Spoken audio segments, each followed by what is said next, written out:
बाद सिर्फ बातें ही होती रही। हुकूमत इंसानी स्मगलिंग रोकने में मुकम्मल नाकाम। एक बार फिर 44 पाकिस्तानी नौजवान यूरोपीय समुद्रों में डूब गए। मराकश से स्पेन जाने वाली कश्ती को हादसा, 44 पाकिस्तानियों समेत 50 गैर कानूनी तारकीन वतन जाम बहक। मराकशी हुकाम के मुताबिक कश्ती में 66 पाकिस्तानियों समेत 86 तारकीन वतन सवार थे। जाम बहक अफराद में से 15 का ताल्लुक गुजरात के नवाही इलाका जोड़ा, करनाना, घरको, ढोला से था। 10 नौजवान सियालकोट के रहायशी और 12 का ताल्लुक गुजरावाला से बताया जा रहा है। जाम बहक होने वाले नौजवान 4 माह कबल यूरोप के लिए रवाना हुए थे।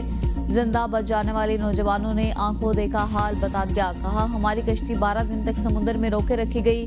मराकश की समुद्री हदूद में मुबैना तौर पर बेदर्दी से कत्ल करने का दावा। मराकश में कायम मकाम पाकिस्तानी सफीर राबिया कसूरी के मुताबिक हादसे में 2 पाकिस्तानियों की शनाख्त हो गई। 2 पाकिस्तानियों के अहले खाना ने राबिता किया है, जिससे खाकी वापस भिजवाने में 5 से 6 दिन लगेंगे।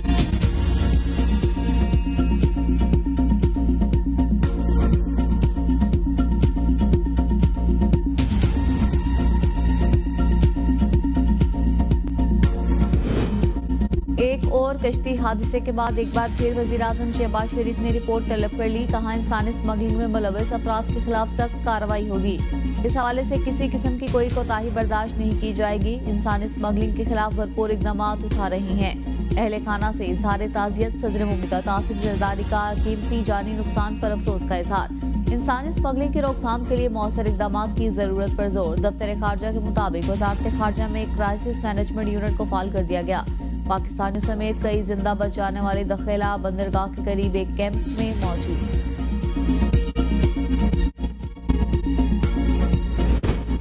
यूरोपीय ममालिक की बेहिसी कश्ती 12 दिन तक समुद्र में लापता रही। इत्तला के बावजूद स्पेन के हुकाम ने कश्ती को रेस्क्यू करने की कोई कोशिश न की। हुकाम कश्ती के डूबने का इंतजार करते रहे। स्मगलर्स ने पैसे न मिलने पर कश्ती को समुद्र में खड़ा कर दिया। मजीद पैसों का मुतालबा किया था। तारकीन वतन के हुकूक की तंजीम वॉकिंग बॉर्डर्स की CEO हेलिना मालिनो ने कहा, कश्ती में सवार अफराद ने 13 दिन अजियत में गुजारे, लेकिन कोई इन्हें बचाने के लिए नहीं आया। दर्जनों तारकीन वतन मगरबी अफ्रीका से कश्ती के जरिए स्पेन जा रहे थे। मैड्रिड और नवारा में मुकीम ग्रुप ने बताया, मराकशी हुकाम ने गुज़िश्ता रोज एक कश्ती से 36 अफराद को बचाया, जो 2 जनवरी को मोरितानिया से रवाना हुई थी। अल-कादिर ट्रस्ट का फैसला आज 11:30 बजे सुनाया जाएगा। PTI वकला को पैगाम भिजवा दिया गया। एहतसाब अदालत के जज नासिर जावेद राना रेफरेंस का महफूज फैसला सुनाएंगे। एहतसाब अदालत के जज ने 190 मिलियन पाउंड का फैसला 18 दिसंबर को महफूज किया था। 190 मिलियन पाउंड रेफरेंस का फैसला 3 मरतबा मौखर किया जा चुका। पहले 23 दिसंबर को केस का फैसला सुनाए जाने की तारीख मुकर्रर की गई थी। ताहम अदालत ने फैसला सुनाने की तारीख मुलतवी करके 6 जनवरी मुकर्रर की थी। इसके बाद फैसला सुनाने की तारीख 13 जनवरी मुकर्रर की गई, फिर 18 जनवरी मुकर्रर की गई। ताहम बाद में आज फैसला सुनाने का ऐलान कर दिया। पाकिस्तान ने लीबिया की खुदमुख्तारी की हिमायत और शिफाफ असासों के इंतजाम की तौसीक कर दी। सलामती कौंसिल से खिताब में पाकिस्तानी मंदूब मुनीर अकरम ने लीबिया की खुदमुख्तारी, आज़ादी, इलाकाई सालमियत और कौमी इत्तेहाद के अज़म का अयादा किया। मुनीर अकरम ने कहा, लीबिया के अवाम के फायदे के लिए मुंजमद असासों को दोबारा सरमायाकारी की इजाज़त दी जानी चाहिए, ताकि इनकी कदर बरकरार रहे और इनके जवाल को रोका जा सके। पाकिस्तानी मंदूब ने सलामती कौंसिल से मुतालबा किया, लीबिया के अवाम के साथ यकजहती का पैगाम भेजा जाए। उन्होंने कहा कि सियासी मुसालहती अमल को तमाम शहरियों को अमन के समरात फराहम करने चाहिए और कौमी वसाइल की मुनसिफाना तकसीम को यकीनी बनाना चाहिए। मुनीर अकरम कहते हैं, पाकिस्तान ने लीबिया के पाबंदियों के निज़ाम की तशदीद से मुतल्लिक करारदाद के हक में वोट दिया। मुज़ाकरात का तीसरा दौर, PTI ने तहरीरी मुतालिबात दे दिए। हुकूमती कमेटी 7 दिन में मौक़िफ़ पेश करेगी। PTI का 2 इंक्वायरी कमीशन बनाने का मुतालबा। इंतखाबी धांधली की तहकीकात के मुतालबे से दस्तबरदार उमर अयूब ने तहरीरी मुतालबात का ड्राफ्ट स्पीकर कौमी असम्बली के सामने रख दिया। तहरीरी मुतालबे के मुताबिक पहला कमीशन बानी PTI की 9 मई से मुतल्लिक गिरफ्तारी की इंक्वायरी करे। दूसरा कमीशन 24 से 27 नवंबर 2024 के वाकयात की तहकीकात करे। कहा, दोनों कमीशन चीफ जस्टिस या सुप्रीम कोर्ट के 3 हाजिर सर्विस जजेस पर मुश्तमिल हो। हुकूमत 7 रोज के अंदर कमीशन कायम करे। कार्रवाई आम लोगों और मीडिया के लिए ओपन रखी जाए। 9 मई कमीशन तहकीकात करे। बानी चेयरमैन की गिरफ्तारी के हालात की कानूनी हैसियत क्या है? कमीशन को तस्लीम और फौरी तौर पर कायम न किया गया तो हम मुज़ाकरात जारी रखने से कासिर रहेंगे। वफाकी और पंजाब हुकूमत समेत सिंध और बलोचिस्तान की हुकूमतें तमाम सियासी कैदियों की जमानत या सजाओं की मौतली के अहकाम जारी करे। सेनेटर इरफान सिद्दीकी ने मुज़ाकरात का एलामिया पढ़कर सुनाया। कहा, हुकूमती कमेटी के अरकान क़यादत से मशवरा करेंगे। अपोजिशन ने आज़ादाना माहौल में मुलाकात का मुतालबा किया कि जो उनके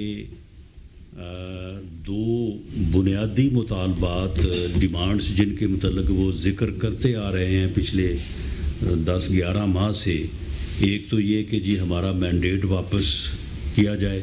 हमने कहा था कि आप उनकी FIRs के नंबर दें और बताएं कि कौन से आपके पॉलिटिकल वर्कर्स हैं जिनके ख़िलाफ़ पॉलिटिकली मोटिवेटेड मुकदमे दर्ज हुए हैं। वो भी उन्होंने किसी मुकदमे की कोई FIR नंबर नहीं दिया।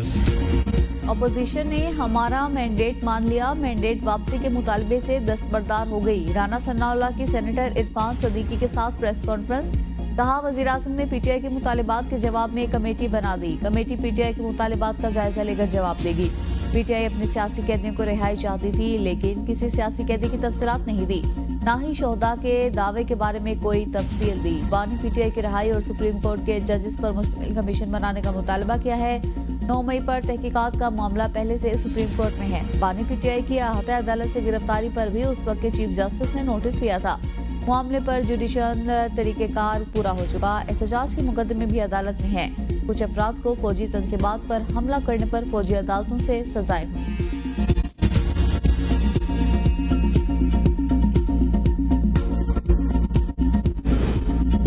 राना सनाउल्लाह और इरफान सिद्दीकी की प्रेस कॉन्फ्रेंस का हक़ाइक़ से कोई ताल्लुक नहीं। साहबजादा हामिद रजा कहते हैं, हमसे कहा गया मुतालिबात तहरीरी शक्ल में दें। 13 जाबहा कारकुनों के नाम हुकूमत को दिए। हुकूमत असीरान के नाम देने के बाद NRO का बयानिया बनाना चाहती थी। मुतालिबात में वाज़ेह पूछा कि आप जुडिशल कमीशन बना सकते हैं या नहीं। जुडिशल कमीशन के TORs दिए जो हुकूमत को लगता था कि नहीं देंगे। दोनों रहनुमाओं की प्रेस कॉन्फ्रेंस फ्रस्ट्रेशन पर मबनी थी। अगर हुकूमत जुडिशल कमीशन बनाने पर राजी न हुई तो अगला मुज़ाकरात का सेशन नहीं होगा। देर हुकूमत की तरफ से हुई है, हमारी तरफ से नहीं।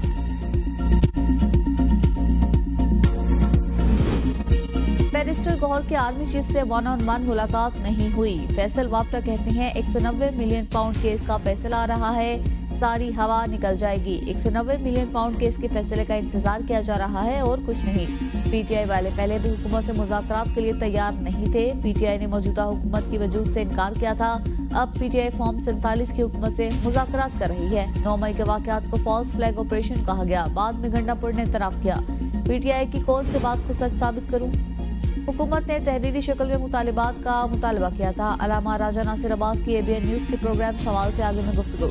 कहा, हमारा मुतालबा बानी PTI समेत तस्सीरात की रिहाई है। हमारा दूसरा मुतालबा 9 मई और 26 नवंबर को जुडिशल कमीशन बनाना था।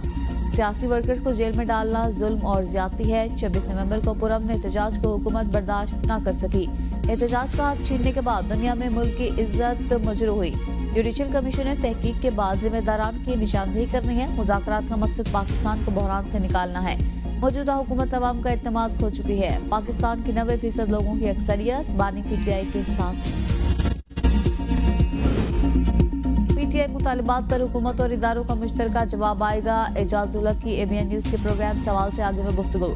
कहा, PTI की जानिब से हुकूमत तहरीरी मुतालिबात मिल चुके हैं। हुकूमत 7 दिन के अंदर तहरीरी तौर पर जवाब देगी। क्या अदालतों में ज़ेर समात मुकदमात के हवाले से जुडिशल कमीशन बन सकता है? तहरीरी मुतालिबात में PTI के अल्फाज नामुनासिब हैं। PTI ने बानी के साथ अच्छे माहौल में मीटिंग की डिमांड की है। मुज़ाकरात के हवाले से हुकूमती रहनुमा मुख्तलिफ बयान दे रहे हैं। मुज़ाकरात का नतीजा इस कमेटी के जरिए ही निकलेगा।